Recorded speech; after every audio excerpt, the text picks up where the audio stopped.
nggak punya pilihan lain karena terpaksa dengan waktu yang dihabiskan dengan Full pekerjaan time itu gitu ya. full time Sehingga nggak dengan bisa penghasilan yang kurang cari seperti penghasilan itu. lain. Kira-kira seperti itu sih kalau menurut saya. Jadi lebih ke bahwa zona nyaman itu yang dimaksud oleh para motivator supaya Yeah. kita keluar dari zona nyaman itu maksudnya zona yang not really nyaman. Artinya zona yang membuat kita tidak bisa berkembang sih. Kalau saya lebih ke situ.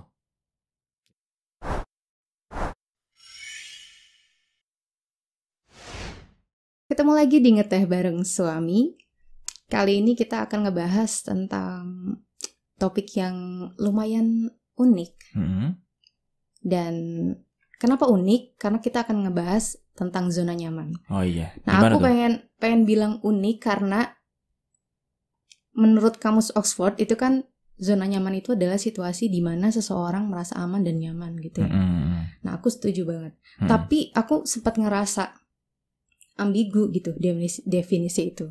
Aku juga kan udah diskusi sama kamu sebelumnya ya. Kenapa zona nyaman itu malah dipesankan oleh banyak motivator untuk kita bergerak justru dari zona nyaman itu. Padahal zona nyaman itu kan adalah suatu kondisi yang kita di situ aman, nyaman, damai gitu kan. Kenapa ada nasihat atau motivasi semacam itu? Kita harus keluar, kita harus bergerak dari zona nyaman itu gitu kan. Makanya aku bingung sebenarnya. Nah, menurut kamu zona nyaman itu tuh apa sih definisinya? Oh iya. Jadi gini, menurut persepsi kamu gitu. Banyak juga mahasiswa-mahasiswa yang baru pertama kali dengerin motivator ya, itu kebingungan juga tuh sama zona nyaman. Wah, berarti udah enak kuliah, udah enak belajar, udah punya orang tua 2, masing-masing sehat-sehat semua, punya adik, punya kakak. Berarti kita harus tinggalin semua, keluar dari zona nyaman itu jadi gelandangan. Enggak juga. Jadi sebenarnya apa ya?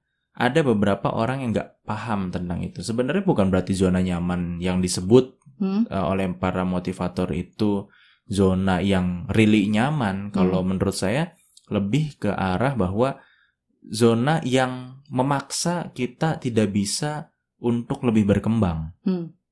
Jadi kayak semacam nih, gampangnya analoginya biar kita lebih mudah memahami. Kasusnya gini misalkan. Gimana? Misalkan kita udah ada pekerjaan nih, kita udah kerja di satu perusahaan. Tapi ya perusahaannya cuma bisa memberikan penghasilan atau gaji UMR, padahal kita kerjanya ya 8 jam sehari misalkan. Cuma bisa gaji UMR. Sedangkan pengeluaran ya cuma UMR di bawah sedikit. Artinya mungkin bisa nabung, ya pas-pasan gitu bisa ya. Nabung juga mungkin cuma 2-5% mungkin dari penghasilan. Nah, hal yang seperti itu yang membuat kita terpaksa akhirnya untuk ya udahlah terima aja.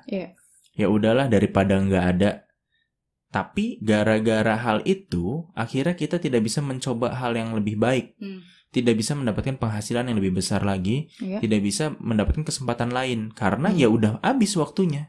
Ya gimana mau nyoba pekerjaan lain atau mau coba keluar kalau misalkan kerjanya aja dari pagi sampai sore gitu. Dan kita harus dicukupkan dengan penghasilan yang segitu. Nah, artinya itu yang bisa dikatakan zona nyaman gitu. Bukan really nyaman, tapi kita dipaksa untuk tidak bisa keluar dari situ. Jadi zona yang dimana kita nggak bisa punya opsi lain. Tapi karena udah terlanjur jadi rutinitas. Iya, udah jadi terlanjur jadi rutinitas. Kayak seolah-olah nggak punya pilihan lain karena terpaksa dengan waktu yang dihabiskan dengan full pekerjaan itu gitu ya. Full time dengan penghasilan yang kurang seperti itu. Kira-kira seperti itu sih kalau menurut saya. Jadi lebih ke bahwa zona nyaman itu yang dimaksud oleh para motivator supaya kita keluar dari zona nyaman itu maksudnya zona yang not really nyaman. Artinya zona yang membuat kita tidak bisa berkembang sih. Kalau saya lebih ke situ. Gitu ya. Kira-kira. Nah, ya kalau menurut aku sih sebenarnya setelah dengar pembahasan dari kamu, terus kita juga sempat diskusi sebelumnya ya. Ya sebenarnya mungkin zona nyaman itu tidak benar-benar ada. Artinya tidak ada yang benar-benar nyaman dan tidak ada juga zona yang benar-benar tidak nyaman gitu. Kalau menurut aku ya. Karena kembali lagi ke perspektif masing-masing gitu, menghadapi segala sesuatu, menghadapi pekerjaan yang dijalankan, menghadapi segala yang terjadi di kehidupan gitu kan. Jadi kita bisa membuat semua situasi, kalau menurut aku ya, mungkin teman-teman bisa berbeda juga. Menurut aku semua situasi bisa kita bikin nyaman, tapi juga pasti akan ada masalah-masalah tuh.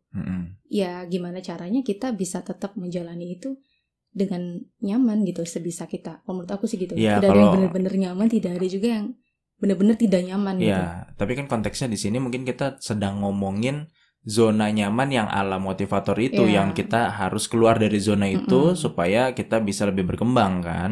Bukan tentang kita bersyukur, tentang ya udah disyukuri aja, dinyaman-nyamanin, ya itu sih nggak masalah, itu perspektif masing-masing. Tapi kan ini kembali lagi kita mencoba untuk menjawab dari teman-teman yang sebenarnya kebingungan zona nyaman itu apa. Apalagi kalau misalkan bukan kebingungan, dia yakin bahwa zona nyaman itu zona yang nyaman gitu. Jadi kita harus keluar dari zona yang udah nyaman. Ngapain? Udah kita kuasain. Iya, ngapain gitu, kalau kayak gitu? Ya misalkan teman-teman udah jadi direktur di suatu perusahaan gitu ya, dengan gaji dengan penghasilan yang luar biasa, cukup, punya istri, punya anak, punya mobil, punya rumah. Terus tiba-tiba gara-gara dengar kata-kata motivator keluar dari zona nyaman, coba kita berdagang di pasar, terus tiba-tiba keluar dari perusahaan, jualin mobil, rumahnya gitu, tinggalin istrinya, tinggalin anaknya, kita jualan di pasar, bersusah-susah lagi. Ya buat kayak gitu sih ngaco namanya. Bukan berarti gitu ya, bukan berarti keluar dari zona nyaman itu keluar dari zona yang really nyaman. Kalau misalkan kita udah cukup, ya udah nggak masalah, di situ aja.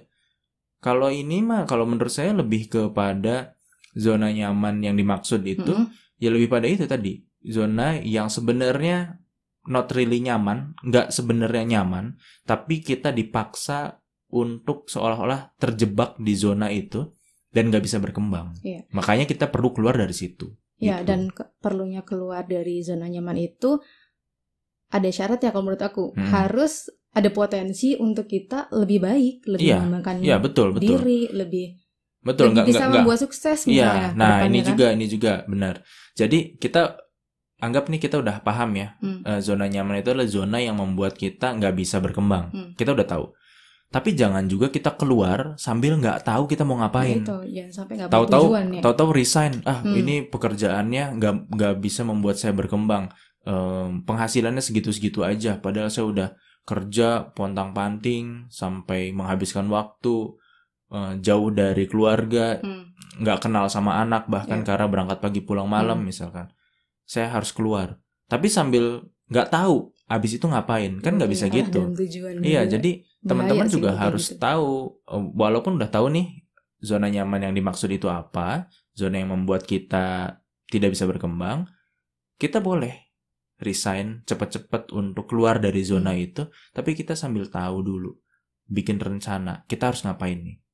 Membuat tujuan yang baru. Ya, mungkin tujuannya tetap sama untuk hidup yang lebih nyaman gitu ya, atau hidup yang lebih cukup atau yang lebih bahagia. Mungkin jalannya baru. Jalannya gitu yang baru.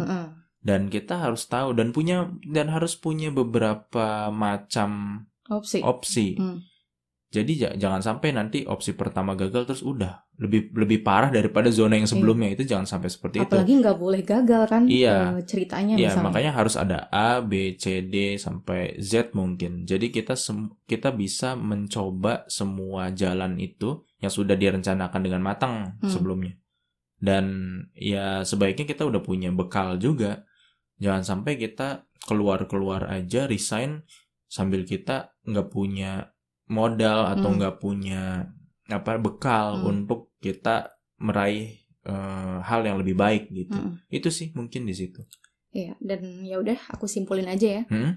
Ya pada dasarnya sebenarnya semua pekerjaan, semua kejadian dalam kehidupan itu pasti punya nilai atau makna. Iya. Gitu. Dan soal zona nyaman ini ya memang kembali ke persepsi masing-masing karena setiap kondisi pasti berbeda ya.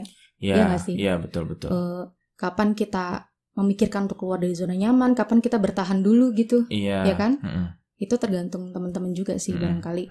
Ada yang sedang dalam posisi itu gitu ya, dilema gitu. Tetap atau keluar dari zona nyaman itu. Dan persepsi tentang zona nyaman juga mungkin teman-teman punya pendapat lain. Mungkin punya pendapat lain mungkin ya. Barangkali ada yang tidak terfikirkan dengan diskusi kita di sini, bisa bantu kita untuk berpikir ulang dengan menuliskan komentar di bawah gitu. Oke, segitu dulu Ngeteh Bareng Suami kali ini. Sampai jumpa di Ngeteh Bareng Suami selanjutnya.